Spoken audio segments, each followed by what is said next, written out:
I'd like to continue our discussion on genetic recombination, but in a slightly different context. So previously, we've given examples of how you can detect recombination frequencies and build genetic maps in diploid sexually reproducing organisms. Not all organisms are diploid, and not all organisms are necessarily sexually reproducing. So here's a unique organism, Neurospora crassa, a common red mold that has been used as a model organism for genetic studies for many years. And one of the reasons for that, again, is because of its unique biological characteristics. So first of all, one of the unique characteristics is the fact that the organism vegetatively, meaning the somatic cells of the multicellular body of the organism, are haploid cells. Okay, so again, that's unique from everything we've talked about previously in terms of, genetic models, tomato, the mouse, fruit fly, and so on, humans, etc. So that's actually advantageous from a genetics perspective. Why would you want to be able to do genetic analysis with an organism that is haploid vegetatively? So the reason is that when you look at the organism and you characterize certain genetically determined phenotypes, you know with 100% certainty the underlying genotype, okay? Because you only have one copy of everything, one copy of every chromosome, one copy of every gene. So that's not true in a diploid organism. Again, when you have something like a combination of dominant recessive alleles, you're heterozygous, or you could be homozygous dominant. Both of those genotypes will produce the same phenotype. So you're never sure with 100% certainty when you're looking at a dominant phenotype whether the particular individual is homozygous or heterozygous. Okay, so that's one of the advantages. By simply looking at the organism, the phenotype expressed, the particular form of a trait for the organism, you know the genotype. Okay, that's one unique characteristic. The second unique characteristic of the organism is it can reproduce actually two ways. It can reproduce asexually. So again, what's the advantage of asexual reproduction? In other words, there's not, two different parents involved in producing an offspring. There's a single parent, a single individual. So again, what that means is that from a genetics perspective, if you've developed in an organism of this type that can reproduce asexually a particular genotype that is of value, it's very easy to continue to propagate through subsequent generations that same genotype, because asexual reproduction is clonal. There's no change in genetic information. Certainly not, there's no independent assortment occurring in gamete formation. There's no recombination taking place. So, progeny are genetically identical to the parental strain when asexual reproduction is occurring. So again, that's particularly advantageous in certain types of genetic studies. Okay, the third unique aspect of Neurospora crassa here is the fact that it can also reproduce sexually. And again, there are advantages to that, and in particular, advantages in terms of asking questions, trying to unravel specific aspects of genetic recombination events. Okay, so I'll give you some examples of that in a little bit, but basically the idea is that you can have two different mating types, and here they call them type A and type B. Okay, so type A being genetically distinct from type B, so that these two mating types can intermate sexually. And again, in this diagram here where they give you all of this terminology, I'm not concerned with your understanding of that. It's simply the idea that you can have a gamete from type A fusing with a gamete from type B within a reproductive structure that then produces a diploid zygote. Okay, So that diploid zygote, that's the only stage, the only cell, and the only stage in the life cycle of this organism where you have a diploid cell. So that diploid cell will immediately undergo meiosis in the same way that, we've described it, meiosis 1, the different substages, and meiosis 2, the different substages. So down here at the bottom of the diagram, here's the diploid zygote generated after a fertilization event. That cell exists within this structure, again, this reproductive structure that we call an ascus, and that diploid cell will immediately undergo meiotic events. So here's the two cells, two nuclei that result from the first meiotic cell division. Here's the four that are produced after that second cell division of meiosis. So again, starting with the diploid cell, all four of these daughter cells now are haploid again. And they're all genetically different from each other, again, because of independent assortment and because of genetic recombination events. So what then happens in this organism is within that ascus, those four haploid meiotic products will undergo a subsequent mitotic cell division to produce a final structure, a final ascus containing 8 ascospores within it. And these mature ascospores can be released into the environment. Again, remember, they're all haploid cells. They're all genetically diverse from each other. They can then begin to propagate mitotically to regenerate a mycelium that would represent, the progeny or the offspring. Okay, so what's so unique about that form of meiosis that I've just described that allows you to specifically ask questions about how recombination takes place during a meiotic event? So the reason for that is that actually what happens is you have an ordered segregation occurring through meiosis 1 and meiosis 2. So what do we mean by that? This ordered segregation. So here's the diploid zygote. Okay, so that diploid zygote, again, contains within it, I don't remember exactly how many chromosomes there are within the Neurospora genome, it doesn't matter, but here's one of them represented in that cell. So here's a tetrad that will form. Remember, this is a diploid cell, 2 copies of every chromosome, 2 copies of chromosomes within each homologous pair.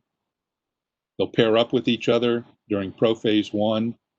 The bivalent eventually condense into a tetrad structure. And that tetrad structure consists of 4 chromatids. And I've numbered them here 1, 2, 3, and 4. So 1 and 2 are sisters, 3 and 4 are sisters, and 1 and 2 are non-sisters relative to 3 and 4. Okay, so we've discussed all of that previously. So what happens is that during that first reductional segregation, the reductional anaphase of meiosis 1 is that, chromatids 1 and 2 will go to one side or into one daughter cell, chromatids 3 and 4 into another. Okay, and then subsequently through the second meiotic anaphase, equational segregation, where chromatids segregate away from each other, chromatid 1, in this case, will always go to the outer cell within the ascus. Chromatid 2 will always segregate into the inner cell within that ascus. So this is what we mean by ordered segregation.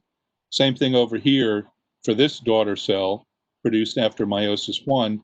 Chromatid 3 will segregate to the inner cell within the ascus, and chromatid 4 to the outer cell within the ascus. So these 4 final meiotic products contain within them the chromatids in the exact same arrangement as they were back in this original tetrad. Okay, that's important. That's of particular value when you want to ask questions about how recombination takes place. Okay, so then eventually, as I said, once these 4 meiotic products are produced, they undergo a subsequent mitotic cell division, so everything doubles. Okay, so that you end up with 8 ascospores within an ascus, and they are in a very specific order or configuration. These 2 over here to the left will contain the original chromatid 1 from the tetrad, chromatid 2 in these 2 spores, chromatid 3 in these two spores and chromatid 4 in these two ascospores. So they're in a particular arrangement, an ordered arrangement. Okay, so what's the value? What's the value of that? So here's, again, just there's many uses for this particular biological phenomenon of ordered segregation. And I'm just going to give you one example. So one of the questions, in trying to understand how genetic recombination takes place is a question of when in the cell cycle does it actually occur. So again, if you remember the cell cycle, you have G1, S, G2, and then you enter into a meiotic event, right? And we know during meiosis is when recombination takes place.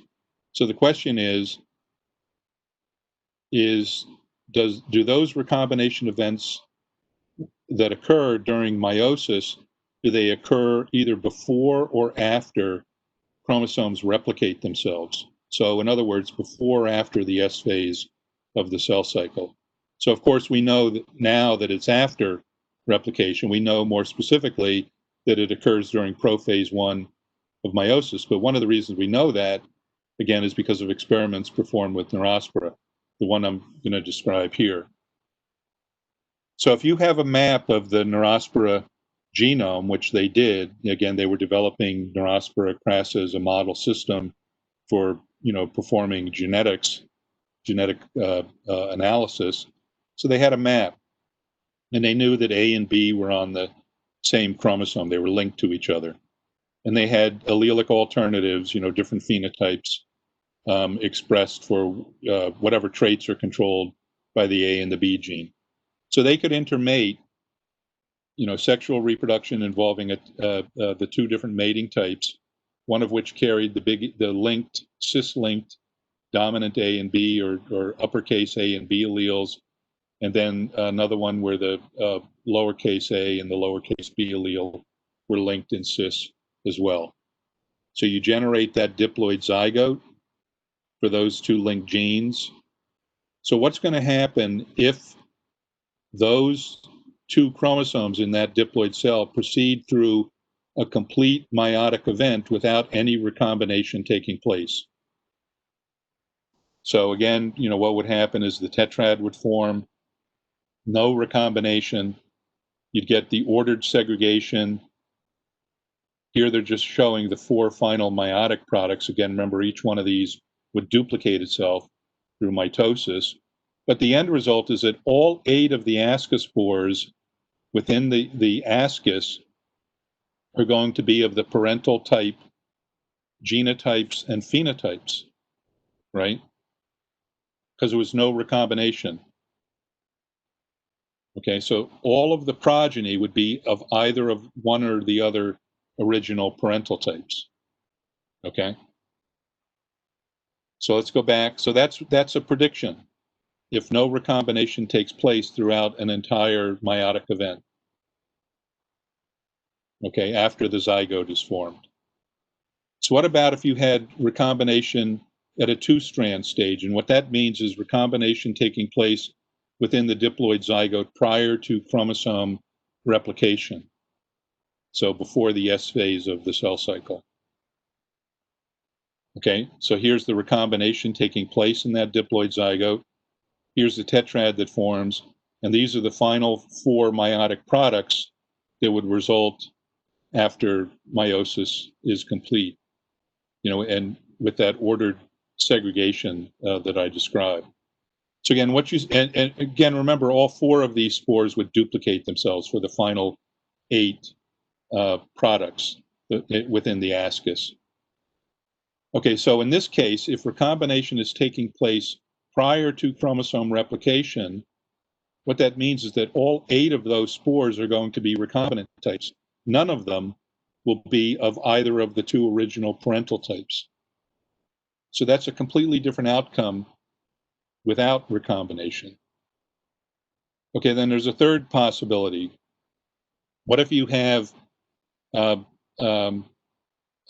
recombination taking place, but recombination taking place after the chromosomes duplicate themselves, so after the S phase of the cell cycle. So here's the same cross, you generate the same diploid zygote. Now you form the tetrad, you've entered into meiosis, so after the S phase of the cell cycle, when the chromosomes have replicated themselves, you now get a recombination event. And again, a recombination event is only going to involve 2 of those 4 chromatids. So only 50% of the chromatids. So what would be the end result at the end of meiosis? These would be your 4 meiotic products. 50% of the spores would be recombinant types, and 50% would be parental type.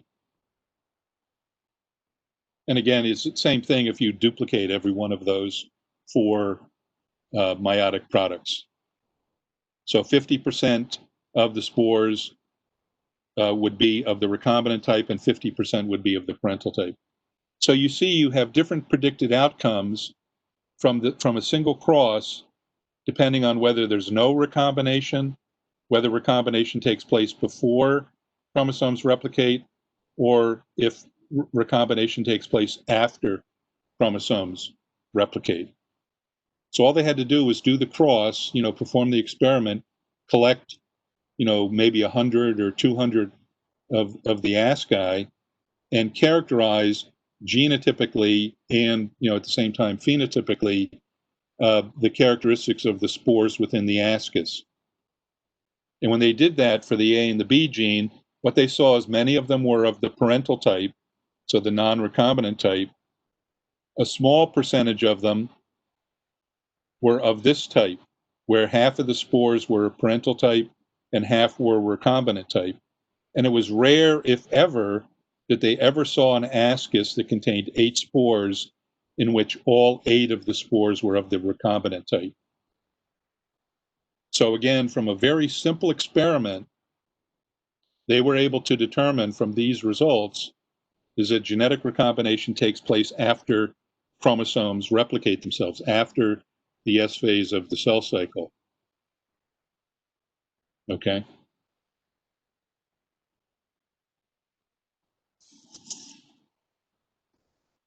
Okay, so what that experiment was premised on is what I told you is that they had a genetic map available. And they knew that the A and the B gene were linked to each other, so they could design that experiment and carry out the experiment. Okay, so how did they generate the map? How would you generate a map for this organism? You can't do it the way that I've described previously. The example I used in the lecture material was a tomato example, right? Okay, the 3-point linkage. Okay, so again, how did you detect recombination frequencies in that situation? Well, you're working with an organism, the tomato, that is diploid and sexually reproducing. Well, Neurospora, as I said earlier, is haploid, although it can reproduce sexually. So the point is that in order to build a map for Neurospora, you have to be able to detect recombination frequencies in order to build the map. Okay, but you can't perform test crosses because it's a haploid organism. So they had to come up with another strategy, another scheme. And again, that scheme relies on the ordered segregation that occurs during a meiotic event. Okay, so here's what they do. So the name of this mapping strategy is what we call gene to centromere mapping. So instead of mapping 2 genes relative to each other with regard to their recombination frequencies, what you're doing is you're mapping a single gene on a chromosome relative to the centromere on that chromosome.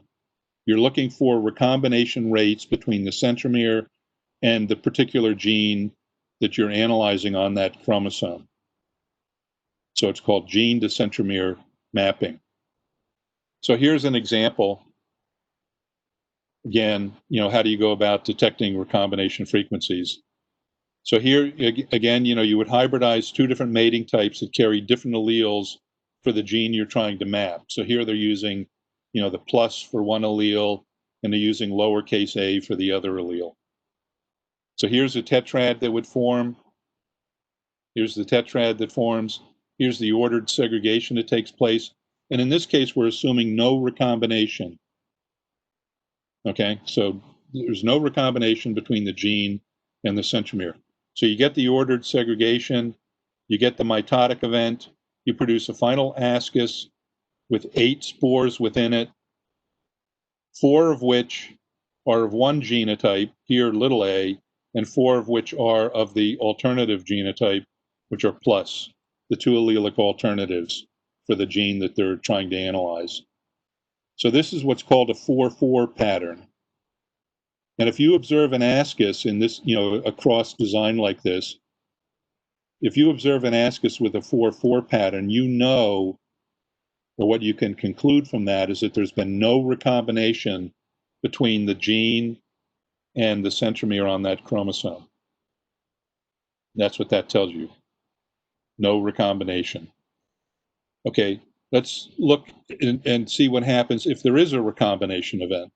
So here's an example of that. It's the same cross, the same tetrad, but now we're saying that within that tetrad, there's a recombination event occurring between chromatids 2 and 3 in the interval between the gene and the centromere.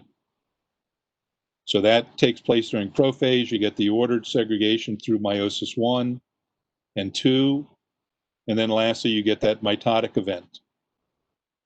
So you produce a final ascus that contains 8 spores again, but now in terms of the genotypes of those spores, because of the ordered segregation that takes place, is that you generate a different pattern. So here you have these first 2 spores carrying the A allele, the next 2 carrying the plus allele, the next 2 the A allele, the next 2 the plus. So that's what we call a 2-2-2-2 pattern. And a 2-2-2-2 pattern reflects the fact that within this tetrad, a recombination event took place between the gene and the centromere on that chromosome. So here's another example. Same cross, same tetrad, but now the recombination is occurring between chromatids 1 and 3. So it's a different type of recombination within that tetrad. So then you get the segregation through meiosis 1 and 2. You get the mitotic event. You produce a final ascus that looks like this. 8 spores with these particular genotypes, plus, plus, AA, AA, plus, plus. That's what we call a 2-4-2 pattern. And again, a 2-4-2 pattern reflects a recombination event.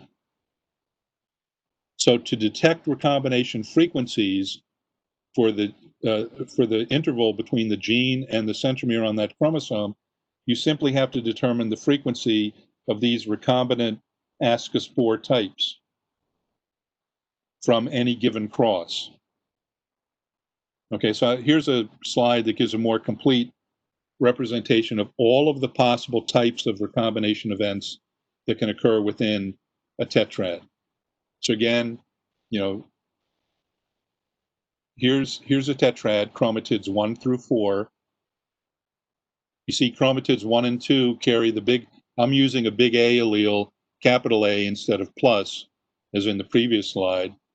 And then you have on chromatids 3 and 4, the little a allele. So this is the tetrad.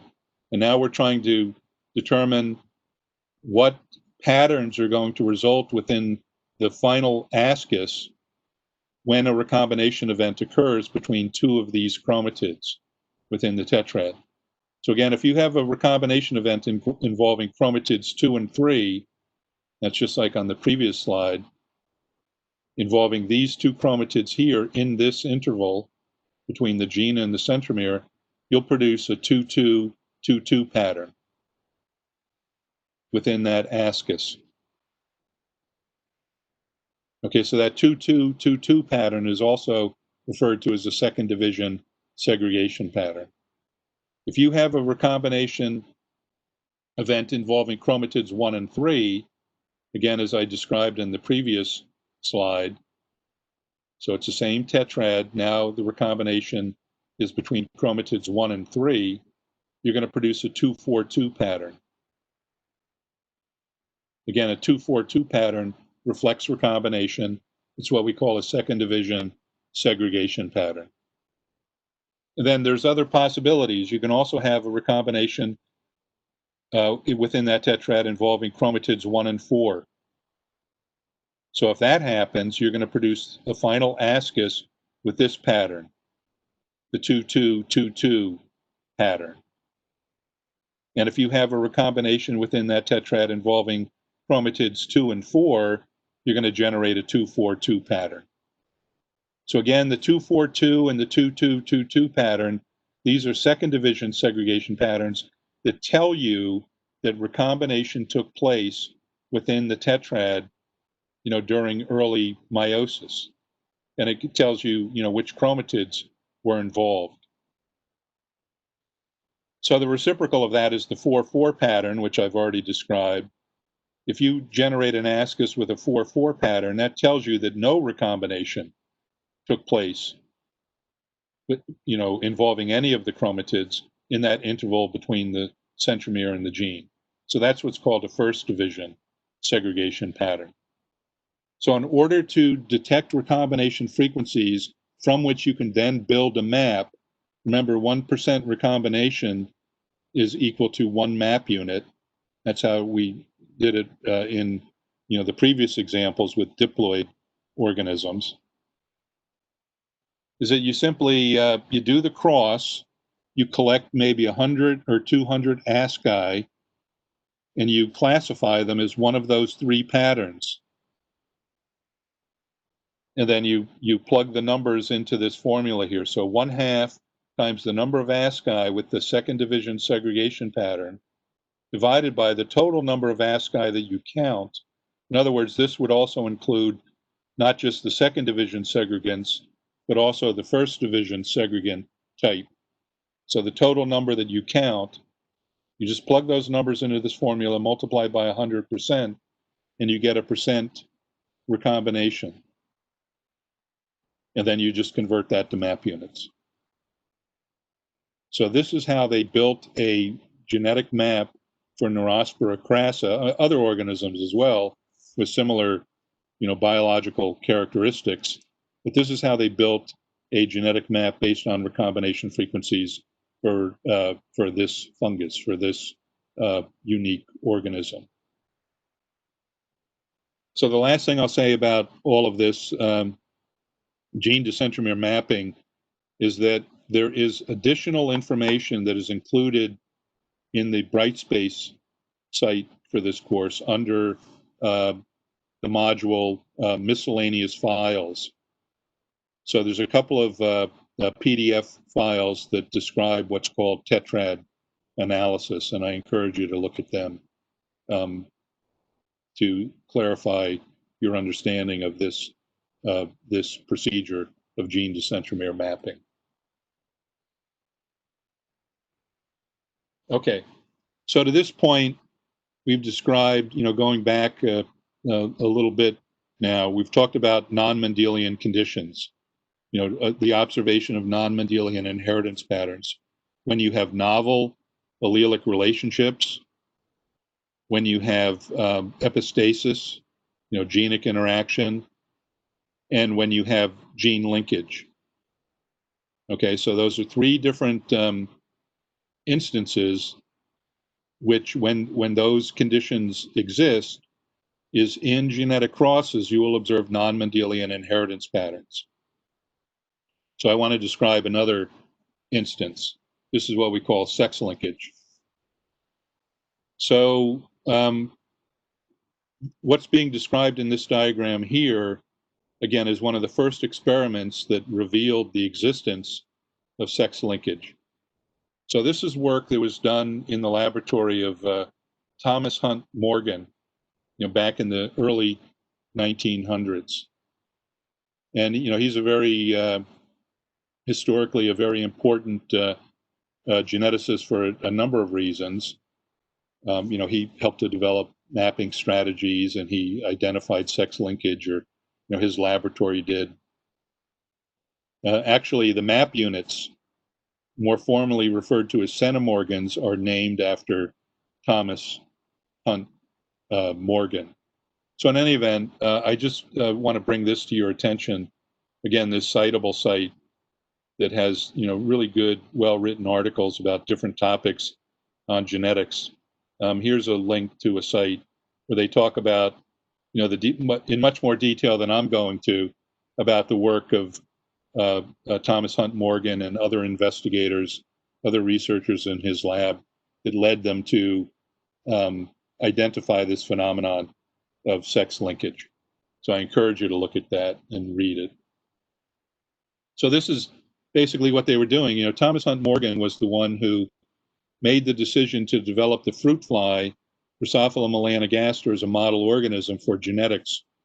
And it's become, from the early 1900s even to the present day, it's one of the most used organisms to perform, different types of genetic studies. So it's a very important model system. So in any event, the early 1900s, they're, doing very simple experiments. Like I said, in the early 1900s, everybody was repeating the types of crosses that Mendel performed. So what they had available to them was a pure breeding strain of the fruit fly that had red eyes and a pure breeding strain that had white eyes. So contrasting forms of expression of the trait, they could do genetic analysis, hybridize the two parents, generate an F1, intercross the F1s, analyze an F2, F3s, analyze F3s, test cross progeny, and so on, and then build a genetic model based on the phenotypic segregation ratios that they observed in those populations. So that's what they did. So they took a pure breeding red-eyed strain, they took females, and they crossed it with a pure breeding white-eyed strain. They used the males. And they generated F1 progeny, and they were all red-eyed, both males and females. So that's a pretty simple observation, but you can at least propose, a very tentative genetic model, a single gene trait with dominant recessive alleles, red being dominant to white. So you want to collect more data to support that model. So what do? You intercross the F1s to produce a segregating F2 population. So they did that, and this is what they observed. They looked at the flies, and 3/4 of the F2 progeny were red-eyed, and 1/4 were white-eyed. So they said, well, that looks Mendelian. However, when they looked at the flies a little bit more closely, what they recognized is that all of the females were red-eyed, invariant. I mean, they never had white eyes, and the males segregated 1-to-1 for red eye to white eye. So it was only males that exhibited the white eye phenotype. So they said, well, that seems a little weird, a little unusual. So they wanted to figure out why it would seem to be that for that, in this direction of the cross, remember the original parental type was a white-eyed male. So it seems like you can only transmit the white eye to males, in that F2 population. Okay, so they thought about it a little bit, and then what they then did was they performed what's called a reciprocal cross.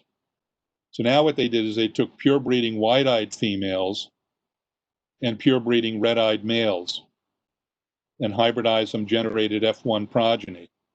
And the F1 progeny exhibited a non-Mendelian outcome.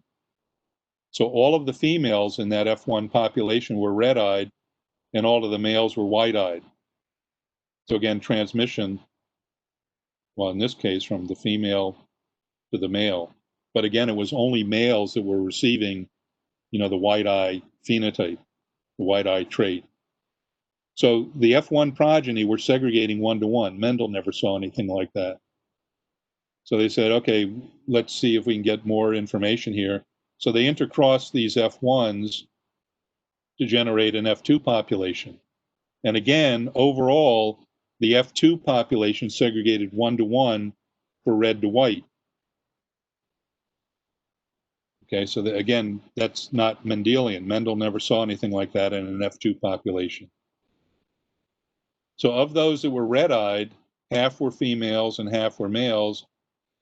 And of those that were wide-eyed, half were females and half were males. Okay, so there seemed to be some information from these two reciprocal crosses that supported, the Mendelian model of a single gene trait with dominant recessive alleles, but there's other seems to be a trait that is associated primarily, not exclusively, but primarily with males. So some sort of sex linkage. So they had to come up with a genetic model that could explain this outcome. That they could do the crosses over and over again. They always got the same outcome. So they knew there was a biological basis for what they were observing, but it clearly wasn't Mendelian. So they eventually came up with a model that described this phenomenon of sex linkage. So what did they? How were they able to draw that conclusion or come up with this unique model, this non-Mendelian model? Well, what they knew, again, remember at this time, other laboratories, other investigators were studying the fruit fly as well as a biological model system. So they were looking at the chromosomes as well. And so what they knew is that Drosophila has a 2n of 8, so 4 pairs of chromosomes within the genome. And 6 of those chromosome pairs are autosomal pairs, three autosomal pairs consisting of 6 of those 8 chromosomes. Okay, so in other words, again, remember, autosomes are invariant in terms of their appearance, regardless of whether you're a male or a female. But then they also were able to determine that there was a sex chromosome difference between males and females for the fruit fly. So they knew that, like humans, females were XX and males were XY. And again, the appearance of the X and Y chromosome were distinct from each other. That's how they could identify, the difference between males and females and the unique appearance of the Y chromosome in the male genome. So once Morgan's group knew this or recognized this situation of this sex chromosome difference, is that they built their model. And the model was built such that the eye color gene was placed specifically on the X chromosome. Okay, so the idea of sex linkage. And so what that means is that a female will inherit 2 copies of the eye color gene, okay, one from each parent, whereas the males will only inherit 1 copy of the eye color gene, and that will always be transmitted through the maternal parent or through the mother. So that condition where in the males you only have 1 copy of an X-linked gene or a sex-linked gene, that's described as a hemizygous condition. So the idea of hemizygosity is this, in a normal diploid, say for an autosomal trait for the fruit fly, both males and females have 2 copies of every gene. So what that means is that they can be homozygous in that diploid condition, or they can be heterozygous. But for the sex chromosomes, again, females can be homozygous or heterozygous for an X-linked gene, because they're carrying 2 copies, but for males, they're only going to be hemizygous, because there's no equivalent copy of the gene that's present on the X chromosome. There's no equivalent copy on the Y chromosome. So they only have 1 copy. And it's this unique situation that gives rise to these unique inheritance patterns that they were observing for eye color in the fruit fly. So here's, with that model, this is an explanation of the outcome of their crosses looking at genotypes.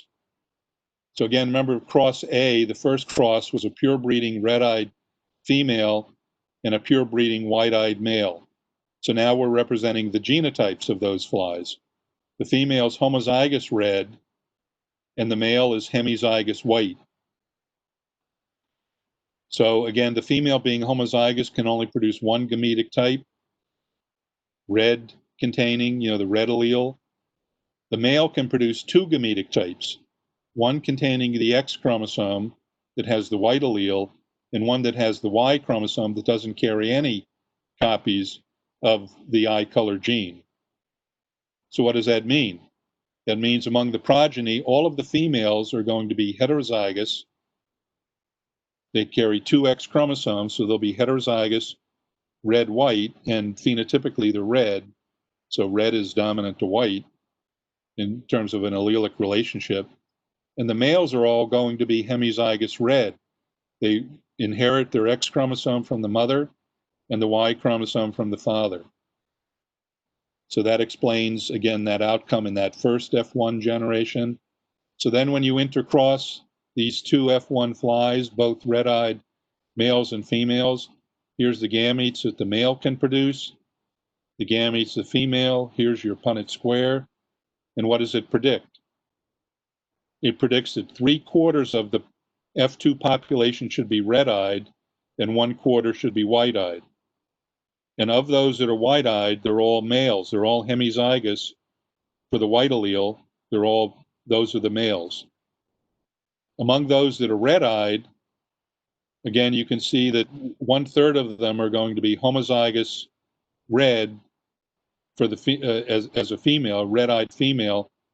1/3 will be a heterozygous red-eyed female, and 1/3 will be a hemizygous red-eyed male. And they could confirm that through subsequent genetic crosses. So again, simply by placing the eye color gene, a single gene with dominant recessive alleles, placing it on the sex chromosomes and specifically on the X chromosome explains the unique inheritance pattern that they were observing in their crosses. So again, you get the same predicted outcome if you analyze the reciprocal cross, genotypically. So again, starting with pure breeding white-eyed females, pure breeding red-eyed males, hemizygous here for red eye, homozygous white for the female. So the female can produce one gametic type, all white allele containing. The male produces two, one that carries the red allele and one that doesn't carry any copies of the eye color gene. So what does that predict? That predicts that all of the F1 females should be heterozygous, red eye, white eye, and therefore phenotypically red-eyed, and all of the males should be hemizygous white eye. The Y chromosome transmitted through the father, the white allele on the X chromosome transmitted through the mother. So that, again, predicts the outcome that they observe in their reciprocal cross. So then when you do further analysis, intercross the F1s to predict the outcome among the F2 progeny, again, this model accurately predicts that outcome. So again, here overall, what you see is that in this F2 population, a 1-to-1 segregation of white-eyed flies to red-eyed flies. And of those that are white-eyed, half are females and half are males. And of those that are red-eyed, half are females and half are males. Okay, so sex linkage comes about when you're dealing with a gene that is on a sex chromosome that distinguishes males from females, and specifically a situation where, based on the nature of the sex chromosomes, is that females can be homozygous or heterozygous for those genes, but males can only be hemizygous, carry one allelic form of the gene. Okay, so there are some characteristic transmission patterns that are observed specifically for recessive sex-linked traits, and that's what we're dealing with here. The white allele gives rise to the white phenotype, which is recessive, acts as a recessive. So the transmission is that if the female is homozygous for a recessive sex-linked trait, is it necessarily she is going to transmit that trait to all of her male offspring. That's what we call a crisscross pattern of inheritance. It goes from affected females to all affected males in the next generation. Okay, that's very characteristic for a recessive sex-linked trait. The other characteristic transmission pattern is that if the female is heterozygous, you can look at either of these F2 populations. If the female is heterozygous, either here or here, what that means necessarily, if you're dealing with a recessive sex-linked trait, is that half of her male offspring will be affected. Half of her male offspring will be affected. So again, that's what we see here for the males. Half are white-eyed, half are red-eyed, and that's what we see over here. Half are red-eyed and half are white-eyed. Okay, so very characteristic transmission patterns for recessive sex-linked traits, depending on if the mother is homozygous recessive or heterozygous.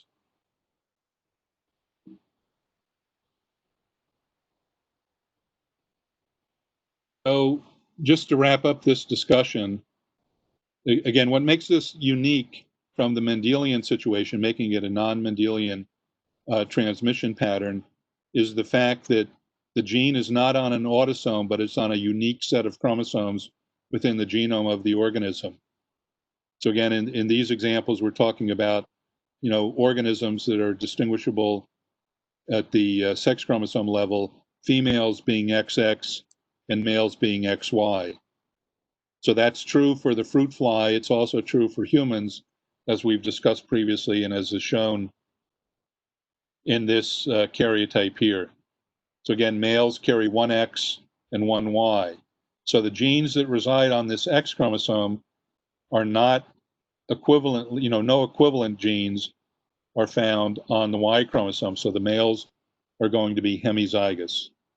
And it's that hemizygosity that allows for this unique inheritance pattern. So I just want to point out is that, for humans, there's all kinds of recessive sex-linked traits that are transmissible in the same way that eye color is, the white eye color is transmissible in the fruit fly. So there's different forms of color blindness in humans. There's multiple genes that determine our ability to detect color. And so some of those genes fall on the X chromosome. And if those genes are defective, you'll be colorblind. And therefore, and those traits, the color blindness is transmitted as a recessive sex-linked character. So if the mother is colorblind, necessarily all of her male offspring will be colorblind as well. There's different types of biochemical genetic disorders, G6PD deficiency, Fabry's disease, again, that are transmitted in a similar way. Different forms of hemophilia. So there are genes on the X chromosome that play a role in clotting of blood at a wound site. And if those genes are defective, or the alleles at those genes are defective, they are transmitted in a recessive sex-linked manner. Here's another Hunter syndrome, another biochemical defect, ichthyosis, skin disorder, a form of muscular dystrophy, Duchenne type, again, is transmitted as a recessive sex-linked character. So again, for these recessive sex-linked characters, they're more commonly observed in males compared to females within human populations, because a male only needs to inherit one copy of the recessive allele to express the trait, whereas females have to inherit two recessive copies, two recessive alleles, in order to express the trait. So these types of recessive sex-linked traits are more commonly observed in males over females. Okay, so I'm going to wrap it up here for this lecture, and next time we're going to start to talk about another type of tool used by geneticists, one application of what we call pedigree analysis that allows you to identify inheritance patterns for given traits within the pedigree. So we'll talk more about that next time.